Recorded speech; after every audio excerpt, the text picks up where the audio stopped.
पूरा देश चाहता है जो बदलाव की बाहर आई है कर्नाटक के अंदर, वो लगातार आगे बढ़ती जाए। राजस्थान, मध्य प्रदेश, छत्तीसगढ़ और उसके बाद में और भी राज्य भी हैं और केंद्र सरकार का भी चुनाव आएगा। बहुत हो चुका है। जो बर्बादी हो रही देश के अंदर, वो समझने वाले समझ रहे हैं। बर्बादी हो रही है, वायलेंस हो रहा है देश के अंदर, छापे पड़ रहे हैं ईडी, इनकम टैक्स, सीबीआई के, और छापों के डेफिनेशन दी जा रही है और ढंग से। प्रधानमंत्री जो बोलने की स्टाइल है वो लोगों को भ्रमित करने वाली है। जिस प्रकार वो भ्रमित कर रहे हैं लोगों को, देशवासियों को, उसको आपको, हम सबको, देशवासियों को, प्रदेशवासियों को समझना पड़ेगा। आज लोकतंत्र खतरे के अंदर हो गया है, संविधान की धज्जियां उड़ रही है, जुडिशरी के ऊपर दबाव है बहुत भयंकर, ये माहौल है। कर्नाटक की जनता ने सबक सिखा दिया है। जिस प्रकार से कैंपेन किया प्रधानमंत्री जी ने और इनके अन्य नेताओं ने, उनको समझ में आ गई जनता क्या चाहती है। सर, आप जिस तरीके से चुनाव आप लोग जीते हैं कर्नाटक में, उसके बाद अपोजिशन कहीं ना कहीं थोड़ा नर्म पड़ता हुआ नजर आ रहा है। ममता बनर्जी भी शुभकामनाएं दे रही हैं, तो क्या 2024 के अंदर ये हम समझें कि अब अपोजिशन नरम पड़ेगा और कांग्रेस अपने ही मजबूती के साथ आगे मांग कर सकेगी, बार्गेनिंग बढ़ेगी कांग्रेस की? ये बातें अभी करने की है ही नहीं। जिस प्रकार सोनिया गांधी जी ने, जब वाजपेयी जी थे प्राइम मिनिस्टर, तब जो अप्रोच रखी थी उन्होंने, सोनिया जी ने खुद ने पहल करी थी, आपको याद होगा। सोनिया जी ने पहल करी, नेताओं से संपर्क किया, खुद जाके मिली, ऐसा माहौल बन गया कि फील गुड और इंडिया साइड धरा रह गया और सरकार बन गई यूपी की। वही स्थिति वहां बन सकती है। पब्लिक का दबाव भी रहेगा विपक्ष पर, मेरा मानना है, क्योंकि पब्लिक भी चाहती कि हद हो गई है, अब आप विपक्ष वाले सब मिलके चलो। ये बात की है कि कल क्या होगा, तो मैं समझता हूँ वैसे तो हाईकमांड तय करेगा, वर्किंग कमेटी तय करेगी। लेकिन सर, आप कह रहे हैं 24 में मोदी सरकार को हराएंगे, उधर प्रधानमंत्री जी नए संसद भवन का उद्घाटन करने जा रहे हैं, क्या संदेश देना चाहते हैं? वो मैसेज देने की राजनीति कर रहे हैं, देखिए सब कुछ ठीक है। हार इतनी भयंकर हुई है कर्नाटक के अंदर, इसलिए वो जल्दी उसका उद्घाटन कर रहे हैं, बताने के लिए कि सब कुछ ठीक ठाक है। और ठीक ठाक है नहीं, देखो ठीक ठाक नहीं है। मीडिया को खाली ठीक ठाक होना बाकी रह गया है।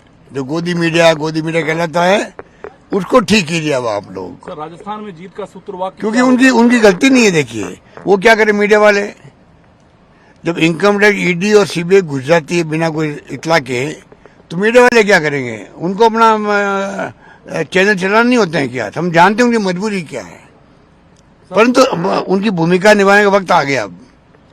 मीडिया का भी और एक्टिविस्ट भी है, और मैं समझता हूँ कि एनजीओ हो, कोई हो, आज देश के लोग समझ गए और मैं समझता हूँ माकूल जवाब मिलेगा इनको। सर, राजस्थान में जीत का सूत्रवाक्य क्या होगा? क्योंकि आपके एक नेता 2 कदम कांग्रेस के साथ है, 3 कदम कोई नेता नहीं। हम तो देखो बात सुनो, हमारा टारगेट है चुनाव जीतना, पब्लिक का दिल जीतना। पब्लिक माई बाप है, उनको विन और कैसे करें, उसमें कोई कमी नहीं रख रहे हम लोग। भयंकर 5 बजट पेश किए बिना टैक्स के किए हैं, एक के बाद एक स्कीम ऐसी है जो कंट्री में कहीं नहीं है। राजस्थान मॉडल स्टेट बनता जा रहा है देश के अंदर। अभी आप हिंदू, और मैंने देखा भी इंडियन एक्सप्रेस की जो आर्टिकल पढ़ता हूँ, तो जिस रूप में वो उन्होंने खुद ने बताया कि जो स्कीम आ रही है राजस्थान, वेस्ट बंगाल, उड़ीसा, वो स्कीमें ऐसी आ रही है परमानेंट सोशल सिक्योरिटी की स्कीमें हैं। आज हालात बदल गए पूरी तरह से। जो हमने स्कीमें दी है, मॉडल बने राजस्थान अपने आप के अंदर, मैं कह सकता हूँ, तो हम जीतेंगे आराम से। सर, आपका एक बयान काफी चर्चा में रहा देश भर में वसुंधरा राजे को लेकर, क्या उसका भावार्थ क्या था सर? क्या आप बताना चाह रहे थे जो वसुंधरा जी ने? देखिए वो गलत तरीके से लिया गया। वसुंधरा जी के हमारे 15 साल तक टॉकिंग टर्म नहीं रहे हमारे। जब से 2003 में वो हमारी सगाई चली गई, उसके बाद में उनके एडवाइजर ऐसे थे कि वो टॉकिंग टर्म रखने दी ही नहीं उन्होंने। अब जाके हम लोग कभी कभी बात करते हैं, वही कोई फंक्शन में मिल गए तो। तो ऐसी कोई बात नहीं थी। मैंने मेरे भावार्थ ये था, जो आप सुन लीजिए, कि जब सरकार जा रही थी, सुनिए आप, इंपॉर्टेंट बात है वो पूरे कंट्री के लिए। महबूब सिंह शेखावत जो थे मुख्यमंत्री, वो क्यूलैंड गए थे, बीमार थे जब। इन्हीं की पार्टी लोगों ने सरकार टॉपल करने के लिए षड्यंत्र किया था। मैं प्रदेश कांग्रेस अध्यक्ष था, मेरे पास आए थे वो सहयोग मांगने के लिए। जैसे कि अभी हमारे वक्त में जो टॉपल करने का षड्यंत्र हुआ था पार्टी के अंदर ही, वो उस वक्त हुआ था।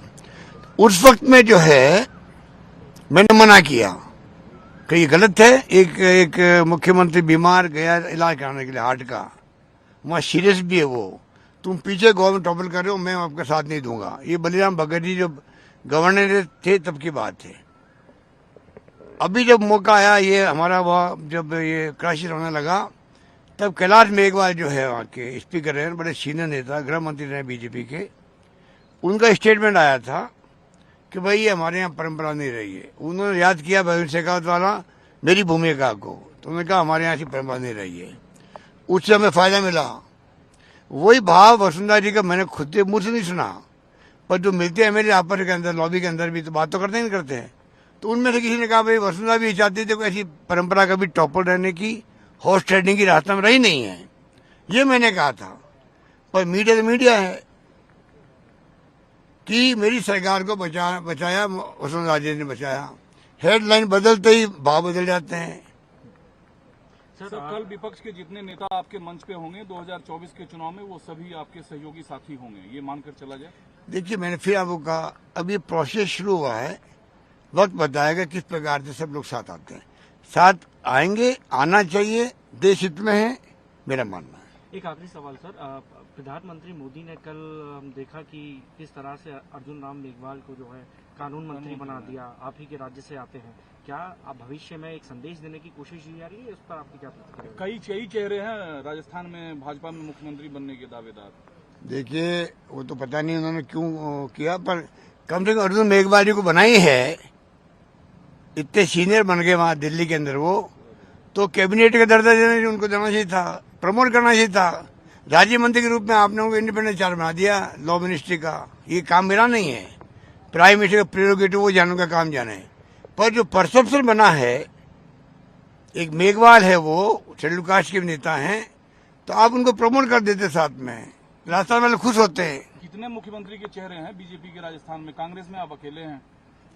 देखिए, मैंने कहा आपको, राजस्थान में इस बार सरकार रिपीट होने जा रही है, और उसका कारण है जो स्कीम हम लेके आए हैं। आज घर घर में भी चर्चा चल रही है। अभी मैं आया हूँ जोधपुर, जयपुर से आया हूँ। अभी मेरे वहाँ 2000 लोग आके बैठे थे, जो वो भाव प्रकट कर रहे हैं पूरे प्रदेश के अंदर, गवर्नेंस को लेकर के, हमारी स्कीमों को लेकर के, ओपीएस को लेकर के। महंगाई राज शिविर चल रहे हैं हमारे वहाँ, 10 योजना हमने दी है, जिसके लिए मैंने आर्टिकल की बात की आपको कि भानु प्रताप मेहता ने जो आर्टिकल लिखा विनय एक्सप्रेस के अंदर, भाव ये थे कि स्कीमें परमानेंट हो गई। अब ये कोई आपकी रेवड़ी फेवड़ी वाली बात नहीं है। राइट टू, मैंने प्रधानमंत्री मोदी जी को ही रिक्वेस्ट करी है, right to social security act लाओ आप देश के अंदर।